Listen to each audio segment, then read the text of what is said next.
Bene, eccoci insieme anche oggi. Tra le molte mail che arrivano, recentemente una mi ha colpito in particolare. È stata inviata dal coordinamento un'altra città di Trieste e mi ha colpito per il tono pacato ma anche di rammarico che la permea.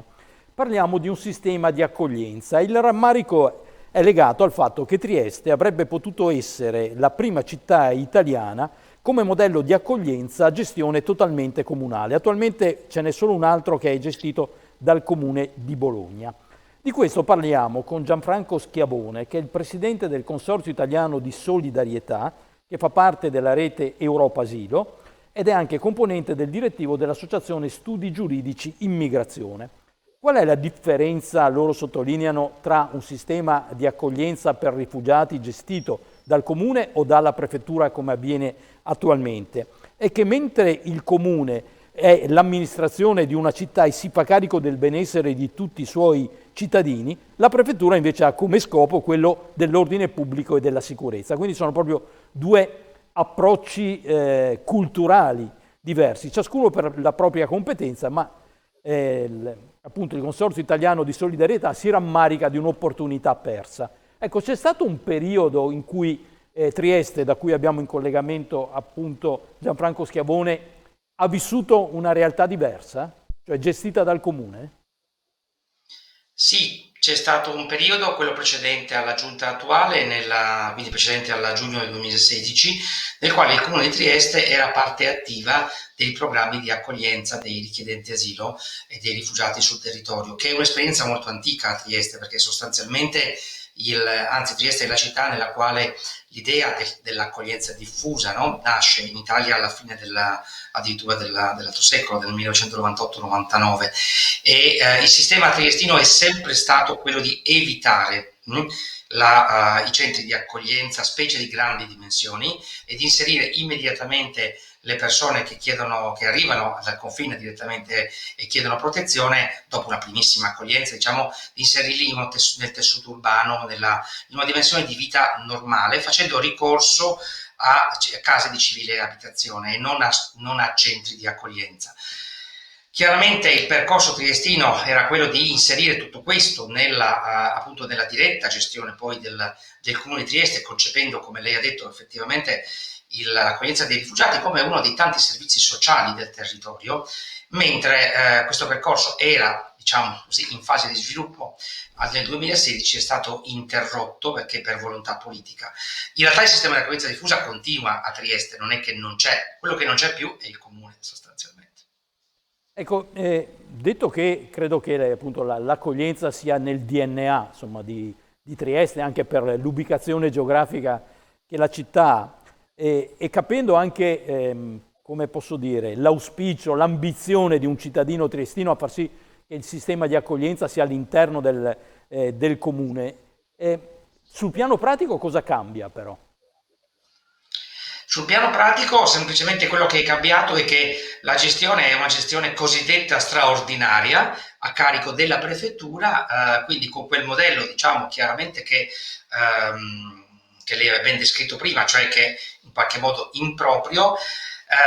Per fortuna però è permeata dagli stessi valori e dallo stesso approccio, perché per l'appunto il livello dei servizi è un buon livello, non sono stati applicati i cosiddetti capitolati, diciamo, dell'epoca Salvini a Trieste, appunto, il modello di accoglienza è rimasto diffuso, il rapporto, l'attenzione alla persona, diciamo, è piuttosto elevata, il numero di operatori sociali coinvolti è ancora elevato. Insomma, sostanzialmente il modello in sé, se lo guardiamo dal punto della sua reale attuazione, continua a essere assolutamente efficace, ma diciamo, non è diventata un patrimonio culturale dell'amministrazione locale, ma della città. Quindi il ritardo non è un ritardo, diciamo, della società, è un ritardo della politica. Ecco, sono tre i passaggi dell'accoglienza nei confronti del rifugiato: la mediazione, l'apprendimento della lingua e poi l'inserimento, l'assistenza all'inserimento lavorativo e abitativo e l'inserimento a scuola dei bambini. Leggo che dai dati Caritas alla mano c'è una rete molto importante di aziende ben disponibili ad accogliere tirocini che possono diventare opportunità lavorative il 50% dei casi, mentre il 30% dei tirocini sfociano in un secondo tirocinio pagato dall'azienda. Quindi insomma questo tutto a conferma di quello che lei sta dicendo, insomma, di una comunità accogliente. Sì, ma soprattutto la conferma del fatto che quando le persone arrivano e si trovano e vengono subito inserite nel tessuto sociale e non gettate in qualche casermone di periferia, no, a, come dire, a languire per un anno, ma e quindi cominciano subito questo percorso di relazione con il territorio, di apprendimento della lingua italiana. Questo sì, questo evita fenomeni di ghettizzazione, evita, diciamo, appunto, situazioni di tensione sociale, accelera i percorsi di inclusione e quindi poi alla fine sfocia nella maggiore facilità a trovare un inserimento lavorativo ed abitativo, per cui non è quella disponibilità è l'esito di appunto, di un percorso positivo, di una persona che riesce, diciamo, più rapidamente e più efficacemente a rimanere a vivere in Italia, insomma, sostanzialmente. Ecco, con un'immagine purtroppo mediaticamente distorta dell'immigrazione, noi abbiamo sempre in testa i barconi che arrivano con rifugiati dall'Africa. Trieste invece che immigrazione sta vivendo? Perché l'esempio che voi portate è quello di un ragazzo afghano, quindi una Certo. migrazione che nell'immaginario collettivo non pensiamo. Certo, perché io infatti anche le immagini che vedo scorrere sono quelle della rotta balcanica. Allora, sono le persone che arrivano in Italia appunto, dai paesi, alcune delle aree più, come dire, più disastrate del mondo, cioè l'Afghanistan, la Siria, l'Iraq, l'Iran, da situazioni di guerra, da situazioni di violenza politica, di persecuzione e questa situazione in realtà appunto in Italia ce ne accorgiamo poco perché siamo lambiti, per così dire, geograficamente, ma se andiamo a guardare le statistiche dell'Unione Europea, guardiamo che fra le prime 10 nazionalità dei rifugiati in Europa nel loro complesso ci sono tutti i rifugiati della rotta balcanica sostanzialmente e quindi sono quelli che da sempre appunto arrivano a Trieste e di cui appunto ci occupiamo. La maggior parte di loro sono, appunto, ripeto, persone che fuggono da situazioni estremamente gravi, estremamente difficili. Ecco, ma arrivano a Trieste attraverso la frontiera o come? Arrivano a Trieste, appunto, dicevo, risalendo tutti i paesi, no, Certo. dell'area balcanica, sia paesi europei che non, cioè che appartenenti all'Unione Europea che non, e quindi sì, certo, entrano non via mare, ma entrano appunto via terra, partendo essenzialmente in questo momento dalla Bosnia, che è diventato il paese snodo, no, diciamo, degli arrivi, e poi appunto da lì verso la Croazia e la Slovenia, quando non vengono respinti purtroppo con metodi anche violenti dalla Croazia e ahimè recentemente anche dalla Slovenia.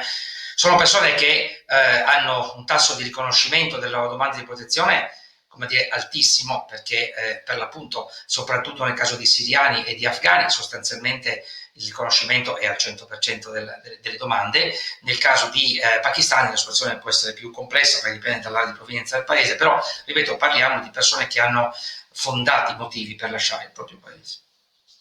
Ho letto male o sono circa 1 migliaio i rifugiati oggi a Trieste? Sì, il sistema di accoglienza triestino è fondato su questi tre aspetti, cioè c'è un'unica struttura di prima accoglienza collettiva proprio sul confine che si chiama Casa Malala, intitolato il premio alla ragazza premio Nobel per la pace, no? Pakistana, e questa ha solo 100 posti, quindi evitiamo veramente le grandi concentrazioni ed è un posto di primissima accoglienza e poi trasferimento. Beh, anche fuori Trieste, perché non è possibile che tutti si fermino nella città, cioè gli arrivi sono numerosi, e per quelli però che possiamo assorbire nel tessuto locale abbiamo il sistema dell'accoglienza diffusa che è fatto appunto, di circa 1100 posti e distribuito in attualmente 160 posti diversi della città, quindi sostanzialmente ovunque. Questo perché lo scopo è proprio quello, cioè che il vicino di casa del condominio possa essere un rifugiato. Ecco, ma questi 160 posti sono appartamenti, sono Sono, stanze, sono, sono sono famiglie che accolgono? Sono quasi sempre appartamenti, sì, appartamenti di civile abitazione che sono utilizzati dal progetto, distribuiti in tutti i quartieri della città, sia nel centro che nella periferia.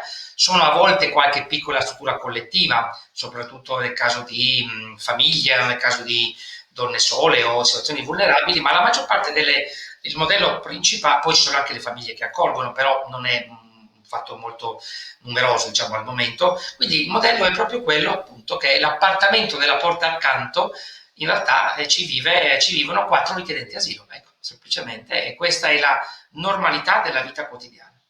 Ma e questo, a onore della comunità triestina, non crea tensione? Perché 1000 persone nell'ambito di una realtà urbana probabilmente non sono tantissime, però insomma è comunque un numero importante.